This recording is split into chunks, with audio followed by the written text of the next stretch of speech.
السلام علیکم۔ Star light story time میں خوش آمدید۔ میں ہوں راحیلہ اظہر اور میں آپ کے لیے مزیدار، انٹرسٹنگ اور سبق آموز کہانیاں لے کر آتے ہوں۔ تو چلتے ہیں آج کی کہانی کی طرف۔ ایک زمانے میں جہاں سرسبز شاداب وادیوں میں قلعے سر اٹھاتے تھے، سلیمان سلطان حکمرانی کرتا تھا۔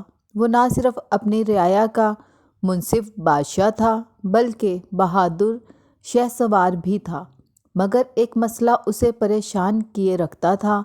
ملک میں پانی کی قلت، خشک سالی کی وجہ سے لوگوں کی تشنگی بڑھتی جا رہی تھی اور فصلوں پر آفت پڑ رہی تھی۔ ایک رات جب سلیمان پریشانی میں سو نہیں سکا، اسے خواب میں ایک بزرگ نظر آئے۔ اس بزرگ نے کہا، سلیمان، تمہارے ملک میں ایک جادوئی چشمہ ہے جس کا پانی نہ صرف تشنگی بجھا سکتا ہے بلکہ فصلوں کو بھی سرسبز کر سکتا ہے، بس تمہیں اسے تلاش کرنا ہوگا۔ صبح ہوتے ہی سلیمان نے اپنے سب سے عقل مند مشیروں کو جمع کیا اور خواب کا قصہ سنایا۔ سب ایک اتفاق رائے پر پہنچے، جادوئی چشمہ کی تلاش ضروری ہے۔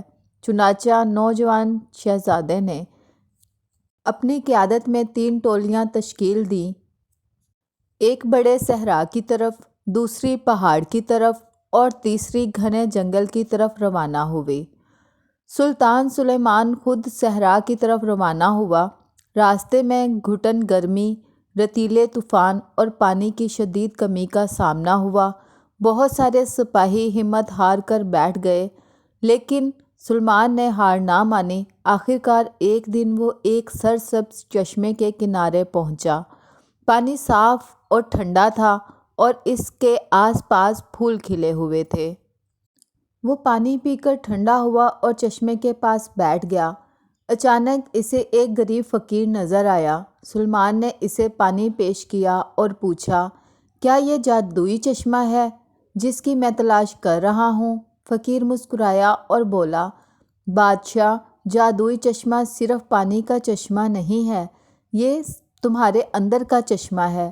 تمہاری رحم دلی اور تمہاری رعایا کی خدمت کا جذبہ، جب تم ان خوبیوں کو اپنے اندر زندہ رکھو گے تبھی تمہارا ملک سرسبز و شاداب ہوگا۔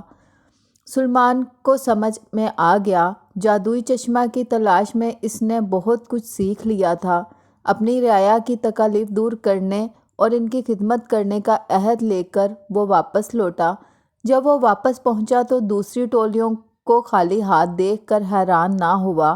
انہوں نے اپنی تلاش میں جھاڑیوں اور پہاڑوں کو چھان مارا لیکن چشمہ نہ ڈھونڈ سکے۔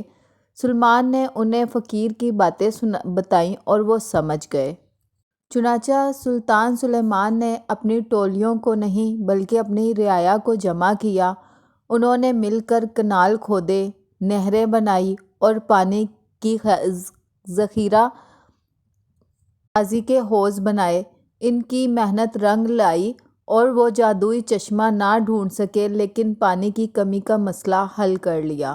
اس کہانی سے ہمیں سبق ملتا ہے کہ جادوئی چیزیں ہمیشہ نظر نہیں آتی، کبھی کبھی وہ ہمارے اندر ہی چھپی ہوتی ہیں، بس انہیں تلاش کرنے کی ضرورت ہوتی ہے۔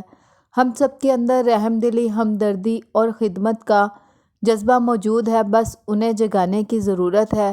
جب ہم دوسروں کی مدد کے لیے کام کرتے ہیں تو نہ صرف ان کی مدد کر پاتے ہیں بلکہ اپنے اندر بھی ایک جادوئی چشمہ دریافت کرتے ہیں۔ کیا آپ کو یہ کہانی اچھی لگی ہے؟ آپ اور کہانیاں سننا چاہیں گے؟